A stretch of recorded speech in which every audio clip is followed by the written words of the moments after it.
the Finder newspaper, and it's interesting that this story is coming right on the back of St. Valentine's Day. It says cohabitation is not recognized as marriage under Ghanaian law. The lawyer has clarified, not lawyer, Bernard Kwesi Adokwafo. He says under the Ghanaian law, no matter how long two people live together, their relationship does not automatically become a marriage. His comments come in the wake of public discussions about a man who was ordered by a court to pay 200,000 Ghana cedis to a woman he had promised to marry, but later broke that promise after 11 years. And he made this clear. I'm not sure the ladies would have been happy with him, but he said that the cohabitation has been long been a part of society. It does not enjoy the same legal recognition and protections of marriage. Cohabitation has always been a part of us. It is as old as Adam, as we usually say, but cohabitation has its own ups and downs, and it is regulated by law. Hey, cohabitation regulated by law. I see. Sixtus. Cohabitation is regulated by law. Be careful. Don't say you can be doing away games and think that it is like that. No, I'm just saying cohabitation is regulated by law. Don't think that you can. The fact that you have not gone to pay dowry or bride price means that you are safe or your property is safe. It can be taken away from you. It can be. It can be shared. Today is Friday. It can be shared. You know the gentleman who says Friday, you don't advise people on Fridays. So we should keep this advice for Monday, actually. I didn't say that either. But this one is a tricky area. It says, so the lawyer explained that any assets acquired during cohabitation are treated differently from those acquired within a legally recognized marriage.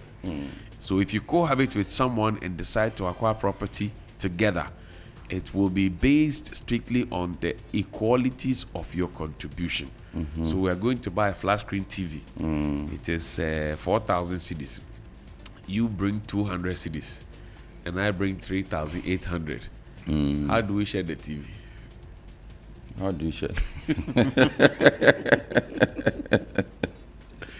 How do we share the TV? You know, property rights of women in our country has suffered a lot of setbacks. Even in marriage, let's start from the beginning, where a man would marry, he acquires a lot, passes on, he has kids with this woman. Right. The man's relatives come in. The very day he is buried, his relatives come in. The uncles, right? The brothers, they storm the house. They ask the woman to pack out because they want to pick all that belongs to their brother. Right. And a lot of women suffered this, and a lot of the times the woman is left with the kids to struggle, and the wicked family members take everything that their brother earned. In the course of his life. And there are even stories where the wife would have been very instrumental in the acquisition of the property. That's what the lawyer is saying. But instrumental in terms of what percentage? In terms of physical contribution. In terms of even giving connections to this man to be able to rise in his job so that or his business. So that, for example, if I want to buy a car while we are cohabiting, and a clearing agent, yes, who is able to facilitate it for me at a reduced cost, that is your contribution. That is your contribution, and that's very significant in the eyes of the law. So those who go and wash and cook and sweep, it is also a contribution, and allow themselves to be called as so when they have not been married. Okay, you mean when they are not married? Yes. So you are living in your father's house every weekend. No. So, but that's cohabitation too, isn't it? Not really. Cohabitation, you are living together. Yeah, but you are spending You are living Friday, together. Friday, Saturday, Sunday together. We may have to go to the Supreme Court for interpretation. Those who Friday afternoon or Friday, yes, after work on Friday, they are not going to their father's house, straight to the boyfriend's house. Right. They are spending the weekend there. They are sweeping, washing, cooking, cleaning, doing everything some. Right. Then Monday, straight back to their offices. Then they'll go and tell how they enjoyed their time in their boyfriend's homes. That's, in my respectful view, is not I hear cohabitation. that on Fridays a lot of withdrawals are made at the bank by men. By men. On Monday Mondays, morning, a lot of deposits are made by women. I don't know the nature of the transaction, but this is what I have heard. So There is no scientific correlation. I'm just saying that this is what I heard somewhere. So it's good that you brought up that angle. We need to be able to differentiate between a man who is living with a woman. Maybe they have even given birth. Right. But the man has not performed the necessary rites. They are just living together. They have a child. Right. Or they are living together. They don't have a child. But in the face of the community or in the eyes of the community, they are deemed to have married. It could be for 4 years, for 5 years, for 6 years, even for 1 year. You are holding each other. I mean, there's a funeral at your side. Then this man comes with his friends. There's a funeral on her side. Then on the man's side, then you two, you come with your friends. Right. The man has a funeral in his extended family. Then you go to join his sisters and the other wives, legally married wives, to do the cooking and all of those things. We will begin to look at you as husband and wife. And when it comes to sharing your property, you cannot now turn around and say that I did not pay bride price, so he is not my wife. I see. So let us know, those men who want to be smart with these things. You want to be eating your cake and still be having it. I don't know how you do that. Once you bite, a slice is taken off. You know, some people are also cohabiting by force. How is that? Because they cannot afford rent. And you have rent. So they can get free accommodation. How is this? And they do barter trade. So free accommodation. People, but at the universities... You are not joking. At the universities, right? In terms of, for example... But that one is not. Like, we go and rent. No, we become friends by force. So we live in one room by force. We are in Legon. Yes. I come all the way from Upper West. You are a Ghana boy. Right. Then you have your place around the Okponglo side. Then I come and say, oh, Johnny, Charlie, make a day or there small. Then we are now cohabiting. But what is it? What is it? You have come from your... I think that one is clearly defined. You have come from your mother's house. That one is not for business purposes. It's not for... it's not a lifelong commitment. But while we are there during the 4 years, I can buy rice cooker and come and put it there. We are using it. Then you to bring microwave. Your rice cooker remains your rice cooker. Then we are using it. My microwave remains my microwave. So we are then I say, oh, Charlie, this what do you call it, radio thing that we have here? It's sport. Can you give me something small? I'm that low on cash to go and repair it. Now I've contributed to the radio's well-being. No, but you see, I'm trying to distinguish that kind of a relationship or cohabitation. Okay, let me bring it home this way. So now, this lady comes from her village, comes to Accra or Kumasi or wherever it is to come and access education. She's done with her 3-year or 4-year course or program, and then now she doesn't have a job. But she doesn't want to go back to where she came from. So now she's looking for a job but has nowhere to stay. And then she sees this nice man with her friends in school, blah, blah, blah. But the man has accommodation. And then she says, oh, come and move in with me. The man says, oh, come and move in with me. So they are there. While he's looking for the job for the next maybe 2 years or so, things happen. Is that cohabitation? No. That is not cohabitation. What is the bond of the relationship? You are living in the house with me. You don't have no, but I'm you cleaning. You don't have. I'm cooking. You don't have. I'm you don't washing. have accommodation. I decided to accommodate you. If along the line the relationship develops into something else, then you start doing other things and holding yourselves out to be other things. Right. Then the character of the relationship would have changed, and we can then begin having the conversation about cohabitation. But at the moment that we are old school mates, maybe we even used to date. Can the fish be friends with the cat? Oh, it's very possible. Okay. These days, cats and dogs play all the time. If you insist, why not? Because I think that I saw a baby, a cub being fed by, what do you call it? A dog. Being breastfed Exactly. by a dog. I say, Yes. things have changed. That is what is happening.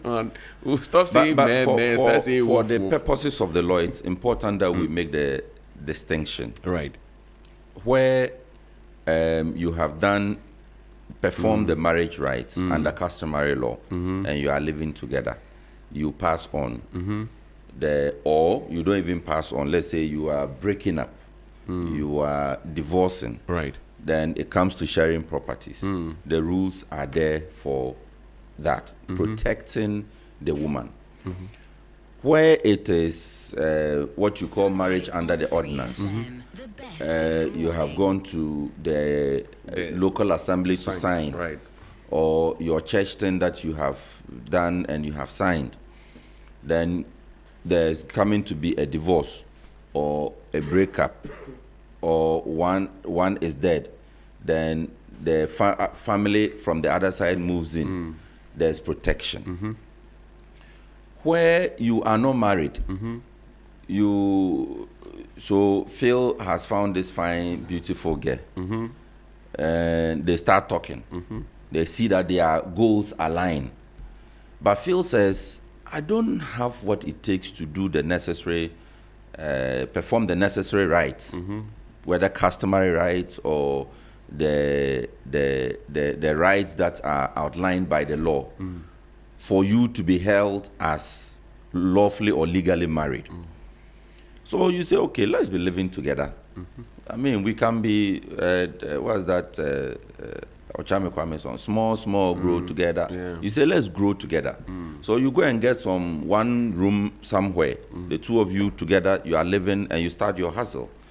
Then you are living 1 year, 2 years, 3 years. Then this lady begins to pressure you. Oh, that thing, no, you say, let's start. Then you continue to tell, oh, you relax, we will do the thing. Don't worry. And you are still living together. By the time you realize you firearm one, you're born. Then the lady will say, oh, let's now go and see my parents and do this thing. They say, oh, don't worry. After all, what? We have a child. Don't worry. Property is growing, accumulating. Then you keep living your life. Maybe you are even having second thoughts about continuing with this lady. Then you are looking for ways to do something else. Now that your eye has opened, you are telling yourself that, oh, this lady is not the one for me. I want a different person. By the time you think that you have been smart, right, you come and find some protection for this person. At the core of everything is always the protection of the right to own property or to a share of the property, so that the woman is not unjustly denied a share to the property that you got together. The court will look favorably upon this woman. So let's be careful. Cohabitation. The story is told of our parliament. I think Mr. Speaker was then majority leader or was the minority leader in his heyday. They said a bill came before parliament. I said that if you were cohabiting for 5 years or is it 4 years, and you consider yourself married, it means the woman would take, consider yourself married, and the woman would take a chunk of the property. Right. Unfortunately, the parliament was made of 99% men. So the men sat down and said, no, see, this law... It's a trap. If we signed it, we would have signed a death warrant. So the thing suffered a lot.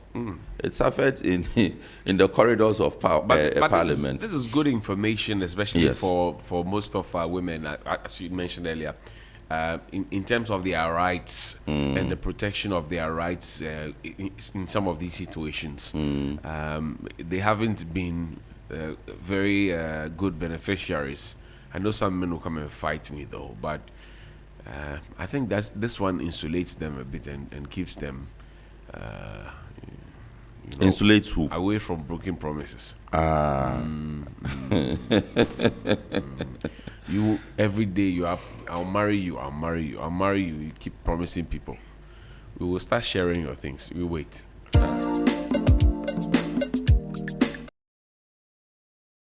From what we saw, the 200,000 Ghana cedis that the court ordered, all of this is also different from that. That one was a breach of Promise to marry. Promise to marry, which has its own law. He made a promise. Yes. He went to knock on the father's door. He said, "Oh, chairman, I'm told of a story where this lady and this guy were seeing each other, and he was paying school fees and all those things. And finally said, "Oh, I've gathered something small. Let's go to your parents and go and marry." And the girl says, "Oh no, I don't think that you are my type." Now she had a juicy job. She was looking at the guy with a different eye. So the guy said, "Okay, no problem. You, as my parting gift to you, I see that your father's the house, the roof, has a problem." So the lady said, "We've been looking for him." He said, "Okay, don't worry. For old time's sake, you, as my parting gift to you, not under compulsion or coercion, but that I will do it for you." I will do it for you. So he said, "Oh, how many days will it take?" So we can do it in 2 days. So they went somewhere, asked of invoices and everything. The guy showed money to the people and said, "We will come back. He wants to add some more and complete the payment." So the lady believed it. Then he went on the side to go and get a carpenter. And they removed the entire roof. And then after 3 days, they were not seeing him. So the lady called and said, "Chairman, where are you?" He said, "Oh, How far? I'm in the UK." You cannot eat your cake and have it. I'm in the UK. Yeah. What you did to me is what I've done to you. Fix it.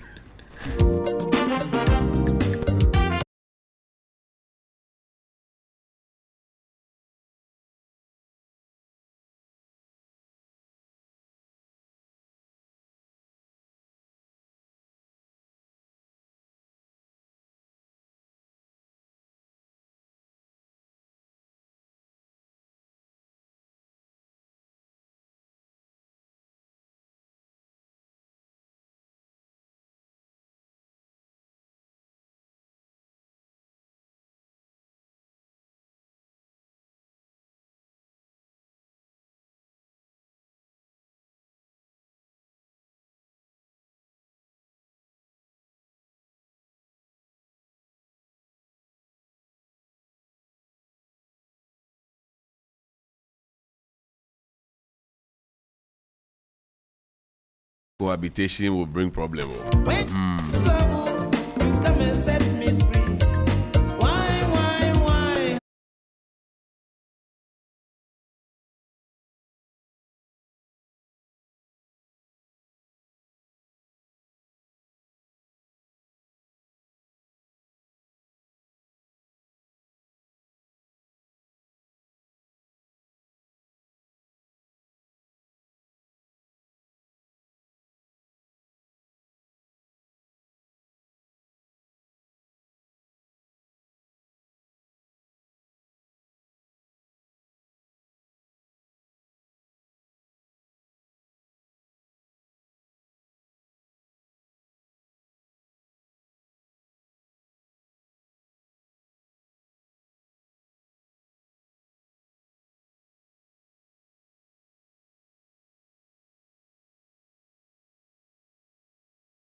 And the way I dress educated, too, yeah. they say some people say I'm in university and I'm in tertiary speaking. Oh,